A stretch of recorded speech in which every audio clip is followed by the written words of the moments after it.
আমাদের প্রথম important topic virtual reality. তো ভার্চুয়াল রিয়েলিটি কি? আচ্ছা, আমি একটা সহজ উদাহরণ দিই। তোমরা ইউটিউব ভিডিও দেখো, ইউটিউবে ব্লগ ভিডিও, ট্রাভেল ব্লগ দেখো না? দেখো তো, ধরো তুমি মালদ্বীপের একটা ট্রাভেল ব্লগ দেখতেছো, সেখানে নাদির অন্দাগো বা কেউ একজন দেখতেছো শার্কের সাথে সাঁতার কাটতেছে, এটা কি তুমি স্ক্রিনের মধ্যে দেখতেছো।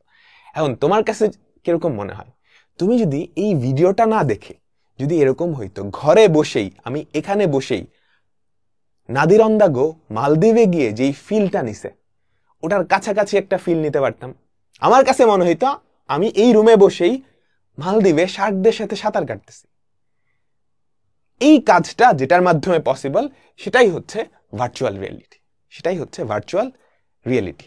দেখো, ভার্চুয়াল রিয়েলিটি বা অনুভবে বাস্তবতা, ঠিক আছে, হলো কম্পিউটার নিয়ন্ত্রিত পরিবেশে বাস্তব অনুকরণে সৃষ্ট, মানে কম্পিউটারের মাধ্যমে তুমি এমন একটা জিনিস তৈরি করবা যাতে তোমার ব্রেইনের কাছে মনে হয়, তোমার কাছে মনে হয় এটা অ্যাকচুয়ালি বাস্তবে ঘটতেছে, এটা অ্যাকচুয়ালি বাস্তবে ঘটতেছে। ঠিক আছে, তো এখানে সংজ্ঞা টঙ্গা লেখা আছে, জাস্ট একটু পড়ে নিবা। এখন ভার্চুয়াল রিয়েলিটির বেশ কয়েকটা কম্পোনেন্ট থাকে। হ্যাঁ, ভার্চুয়াল রিয়েলিটি, ধরো এই রুমটায় আমি ভার্চুয়াল রিয়েলিটির কিছু একটা বানাইতে চাই। প্রথম হচ্ছে ইফেক্টর। ইফেক্টর হলো বিশেষ ধরনের ইন্টারফেস ডিভাইস যা ভার্চুয়াল রিয়েলিটির পরিবেশের সাথে সংযোগ সাধন করে। হ্যাঁ, মাথায় বসানো ডিসপ্লে, HMD, এটা একটা গ্লোভ, পোশাক, এগুলা পরিধান করে নিতে হয়। বুঝতে পারছো? তোমরা পাবজি খেলছো, ওগুলাই কি ফোনের মাধ্যমে গোলাগুলি করতেছো। তোমার কি মনে হয় যদি এরকম করা পসিবল হইতো, তোমার কাছে মনে হচ্ছে তুমি অ্যাকচুয়ালি নিজে প্লেগ্রাউন্ডে চলে গেছো, হাতে একটা গুলি করতেছো। এটা কিন্তু পসিবল, এখন পসিবল। বুঝতে পারছো? ইনফ্যাক্ট আমার কাছে এমন একটা জিনিস আছে, আমি তোমাদেরকে একটু দেখাই। এটা হচ্ছে মেটাকোয়েস্ট, বুঝছো? এটা হচ্ছে একটা VR হেডসেট, বুঝছো? এটার মাধ্যমে তুমি ওই শুটিং গেমগুলো খেলতে পারবা এবং মনে হবে যে তুমি অ্যাকচুয়ালি গুলি করতেছো একটা ব্যাটেল ফিল্ডে দাঁড়ায়। বুঝতে পারছো? কিংবা ক্রিকেট খেলছো তো সবাই, তাই না? অফলাইনে ক্রিকেট খেলছো, মাঠে ক্রিকেট খেলছো, আবার কি ইয়েতেও কম্পিউটারেও ক্রিকেট খেলছো। কিন্তু এমন যদি হইতো তোমার ফিল হচ্ছে যে এখানে তুমি দাঁড়ায় আছো, তোমার হাতে একটা ব্যাট, ওই দিক থেকে কেউ একটা বল করতেছে, তুমি ঠাস করে হাতে একটা ব্যাট আছে, মারলে 6-4 লাগাই হয়ে যেতেছে। এটাও পসিবল, এখানে একটা গেম আছে। সো কি করতে হয় আমি তোমাদেরকে একটু দেখাই, চশমা সহই দেওয়া যায়। এটা কি করা লাগে, এখানে দেওয়া লাগে, বুঝছো? আমার কাছে মনে হয় আমি একটা ক্রিকেট ফিল্ডে আছি বা একটা ব্যাটল গ্রাউন্ডে আছি, তো ওই অ্যাকচুয়াল যে ফিলটা পুরাটা চলে আসে। ধরো একজন বল করতেছে, এটা আমার ব্যাট, হাতে কন্ট্রোলার থাকে কয়েকটা, ঠাস করে মেরে দিলেই 6। বুঝতে পারছো? সো এই জিনিসগুলো আস্তে আস্তে কমন হচ্ছে, এখনো বেশ এক্সপেন্সিভ, বাট সুন এই জিনিসগুলো দেখবা ঘরে ঘরে চলে আসছে। আচ্ছা, এখন ধরো তা আর কি কি লাগে, গ্লোভ লাগে, পোশাক লাগে।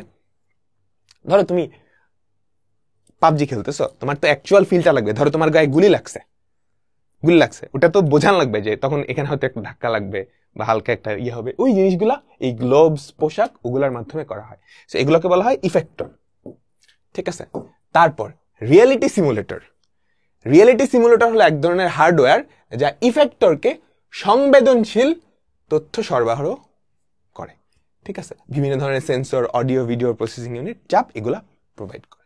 তারপর অ্যাপ্লিকেশন হচ্ছে এই যে আমাদের হেডসেটটা, এটার ভেতরে কিন্তু একটা অ্যাপ্লিকেশন থাকে, ওটাই কি আমাদের অ্যাপ্লিকেশন। তারপর হচ্ছে জিওমেট্রি। দেখো, জিওমেট্রি হলো ভার্চুয়াল পরিবেশের বিভিন্ন বস্তুর বাহ্যিক বৈশিষ্ট্য সম্পর্কিত তথ্যাবলী। ঠিক আছে, তুমি যখন ভার্চুয়াল রিয়েলিটি ক্রিয়েট করবা, এটা আসলে কি একটা ত্রিমাত্রিক পরিবেশ ক্রিয়েট করতেছো না? যে কোনো জিনিসের একটা সিমুলেশন, একটা যুদ্ধক্ষেত্রে একটা সিমুলেশন তৈরি করতেছো। হ্যাঁ, তুমি এমন একটা ফিল দেওয়াচ্ছ ব্যবহারকারীকে যে এই রুমের মধ্যে একটা যুদ্ধক্ষেত্র তৈরি হয়ে গেছে। বুঝতে পারছো? তাহলে ওই যুদ্ধক্ষেত্রের প্রত্যেকটা এলিমেন্ট তৈরি করার জন্য অবশ্যই জিওমেট্রি, ত্রিমাত্রিক জিওমেট্রির হেল্প করা লাগবে। ঠিক আছে, তুমি যদি যে কোনো VR গ্লাস দেখো, দেখবা এইদিকে হচ্ছে ক্যামেরা। সেই ক্যামেরাগুলোর মাধ্যমে ও কিন্তু অ্যাকচুয়াল যেই পরিবেশ তার জিওমেট্রিগুলোও দেখতে পারে। সো এই যে 4টা এলিমেন্ট, এটা হচ্ছে ভার্চুয়াল রিয়েলিটি এলিমেন্ট। তো ভার্চুয়াল রিয়েলিটি কি?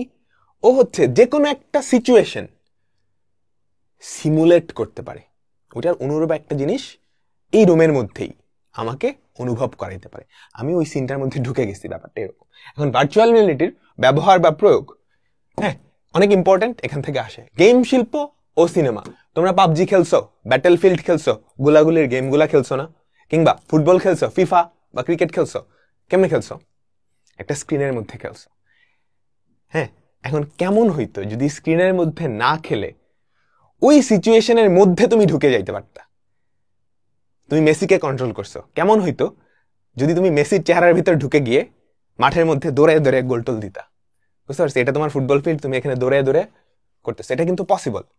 বুঝছো, তুমি রোনালদোর এগেনস্টে খেলতেছো একদম ভার্চুয়াল রিয়েলিটিতে, পসিবল।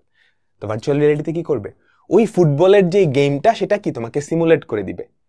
তোমার মাথায় হেডসেট থাকবে, পায়ে বুট থাকবে, বুঝতে পারছো, জিনিসপত্রগুলো লাগবে, দেন তুমি দৌড়ায় দৌড়ায় ওই মাঠে খেলবা, দেখবে তুমি রোনালদো এগেনস্টে দৌড়াইতেছো, রোনালদো তোমার সাথে কাটাইতেছে, বুঝতে পারছো। সেম ভাবে গোলাগুলির গেমগুলা, হ্যাঁ তোমরা কি পাবজি ফোনে কন্ট্রোল করে করে খেলছো, কেমন হইতো তুমি অ্যাকচুয়ালি নিজে একটা স্যুট পরে, একটা ওয়ার স্যুট পরে ওই ব্যাটেল ফিল্ডে নাইমে গেছো, তোমার হাতে একটা গুলি আছে, সেই গুলি দিয়ে ঠাস ঠাস করতেছো, তোমার গায়ে যখন গুলি লাগবে তখন তুমি অনুভব করতে পারতেছো ঠাস করে।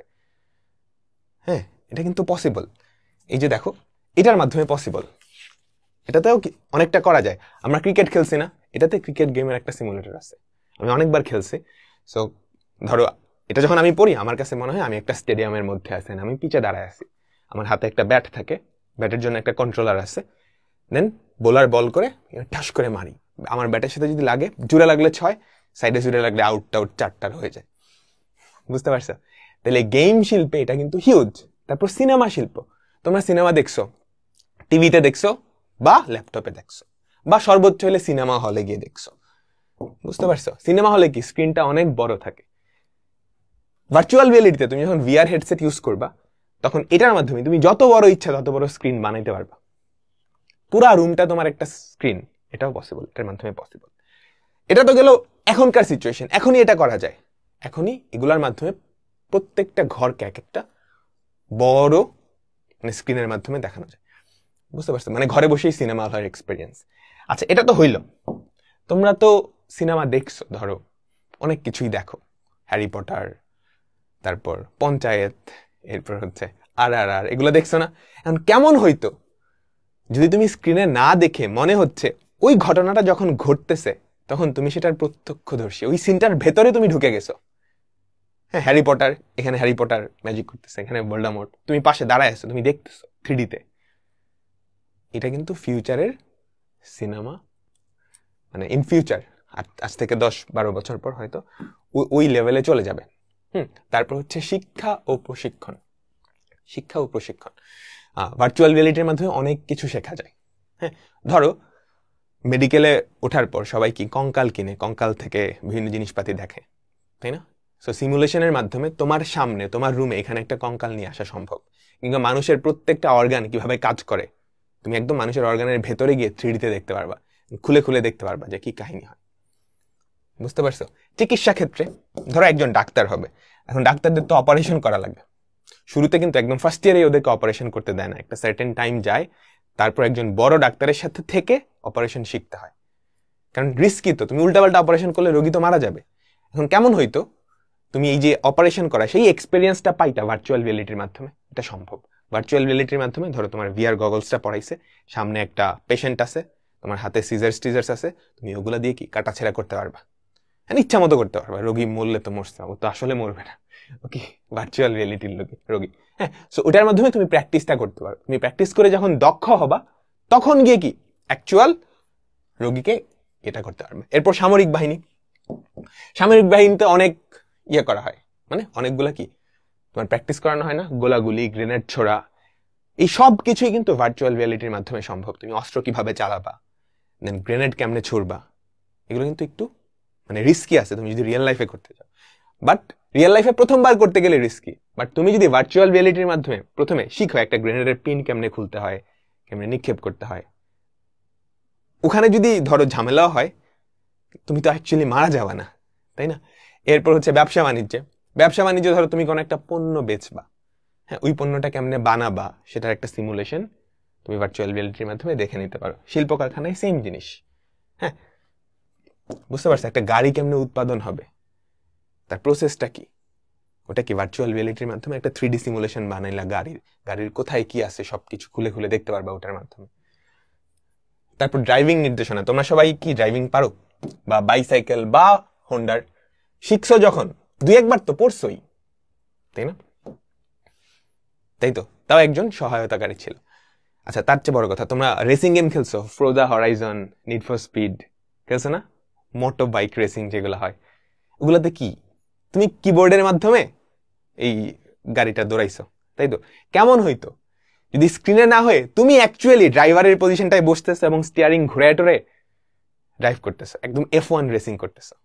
সেটা কিন্তু পসিবল ভার্চুয়াল রিয়েলিটির মাধ্যমে। ওটা পসিবল মানে ওই এক্সপেরিয়েন্সটা তুমি কিন্তু ভার্চুয়াল রিয়েলিটির মাধ্যমে নিতে পারতেছো। তার মানে ওই ড্রাইভিংটাও তুমি শিখতে পারবে না ওখানে, শিখে প্র্যাকটিস করে তারপর তুমি যখন মোটামুটি দক্ষ হবা তারপর অ্যাকচুয়ালি যাবা। এখন সাইকেল বা বাইক বা গাড়ি একটু লাগায় টাকায় দিলে অসুবিধা নেই। তুমি বিমান চালাইতে গিয়ে যদি ঝামেলা করো তাহলে তো বিমানও গেছে, তুমিও গেছো, মরে গেছো। তো এই জন্য যারা বিমান চালানো শেখে পাইলট, ওদেরকে শুরুতে এই সিমুলেটর, ফ্লাইং সিমুলেটর আছে, এই ফ্লাইং সিমুলেটরের মাধ্যমে অ্যাকচুয়াল বিমান চালানোর একটা ফিলিং দেওয়া হয় ভার্চুয়াল রিয়েলিটির মাধ্যমে। এখানে যদি উল্টাপাল্টা করে বিমান ক্র্যাশও করে ফেলে তাহলে তো কোনো অসুবিধা নেই, এটা তো ভার্চুয়াল রিয়েলিটি, অ্যাকচুয়ালি হইতেছে না। সো ওখানে চালানো শেখার পর কিছুটা দক্ষ হওয়ার পর তারপর কি অ্যাকচুয়াল বিমান দেওয়া হয়। ট্রাফিক ব্যবস্থাপনায় ভার্চুয়াল রিয়েলিটি ব্যবহার করা হয়, জাস্ট পড়ে নিতে পারো। মহাকাশ অভিযান, তুমি একটা নভোচারীকে মহাকাশে পাঠাবা, ওকে ধৈর্য আইনে পাঠিয়ে দিলেই কিন্তু ও সার্ভাইভ করতে পারবে না। মহাকাশে যাওয়ার পর ওর এক্সপেরিয়েন্সটা কেমন হবে, ওখানে ও কেমন ফিল করবে, সেটা তো ওর অবশ্যই জানা দরকার বা এক্সপেরিয়েন্স করে যাওয়া দরকার পৃথিবীতে, তাই না? সো মহাকাশে যাওয়ার পর যে এক্সপেরিয়েন্সটা হবে পৃথিবীতে থাকাকালীনই, সেই এক্সপেরিয়েন্সটা তাকে ভার্চুয়াল রিয়েলিটির মাধ্যমে দেওয়া হয়, যাতে সে অভ্যস্ত হতে পারে, পরে মহাকাশে যাইলে যাতে মরে না যায়। বুঝতে পারছো? ভার্চুয়াল রিয়েলিটির কিছু নেতিবাচক দিক আছে। মনুষ্যত্বহীনতা। তুমি ভার্চুয়াল রিয়েলিটির মাধ্যমে ক্রিকেট, ফুটবল, গোলাগুলির গেম সবকিছু যদি খেলে ফেলো, তাহলে আগে ক্রিকেট খেলতে কই, এখনো আমরা খেলি বন্ধুদের সাথে আড্ডা মারতে মারতে, ওখানে একটা মানে সোশ্যাল ব্যাপার স্যাপার আছে না, মনুষ্যত্বের একটা ব্যাপার স্যাপার আছে না, সবার সাথে কথা হচ্ছে, ইন্টারাকশন হচ্ছে। বাট সবকিছু যদি ভার্চুয়াল রিয়েলিটিতে চলে আসে তখন কিন্তু এই ব্যাপারটা থাকবে না। এটা খুব শীঘ্রই হতে যাচ্ছে। আগে সবাই মাঠে খেলতে, এখন কই পাবজি খেলো ফোনের মধ্যে। কয়েকদিন পরে এটা আরো অন্য লেভেলে চলে যাবে। কল্পনার রাজ্যে বিচরণ, ভার্চুয়াল রিয়েলিটিতে তুমি যেটা দেখতেছো এটা কিন্তু রিয়েলিটি না, এটা কি ভার্চুয়াল রিয়েলিটি। সো ওইটাকে যদি রিয়েলিটি মনে করে তাহলে একটা রিয়েলিটি চেক খাইতে হবে পরবর্তী দিকে। ভার্চুয়াল রিয়েলিটিতে যা করতেছো সেটা অ্যাকচুয়ালি কল্পনা রাজ্যে করতেছো, বাস্তবে হচ্ছে না কিন্তু। সো এটা কল্পনা রাজ্যে বিচরণ, স্বাস্থ্যের জন্য অবশ্যই ক্ষতিকর। তোমরা স্ক্রিন টাইম বেড়ে যাবে। এন্ড ভার্চুয়াল রিয়েলিটিতে কিন্তু শুধুমাত্র একটা ইন্দ্রিয় না, তুমি ধর একটা মুভি দেখো, জাস্ট চোখ আর কান। ভার্চুয়াল রিয়েলিটিতে তোমার প্রত্যেকটা ইন্দ্রিয়, চোখ, কান, নাক, স্পর্শ, সবগুলাকে এমন ভাবে কন্ট্রোল করা হয় যাতে ওই ভার্চুয়াল রিয়েলিটির যে সিমুলেশনটা সেটা তোমার কেমন লাগে, একদম বাস্তব লাগে। ডিজিটাল ডিভাইড তৈরি করে। ভার্চুয়াল রিয়েলিটির জিনিসপত্রগুলো এক্সপেন্সিভ, সো অবশ্যই এখানে কি ধনী গরিবের একটা ডিভিশন তৈরি হবে। বুঝতে পারছো?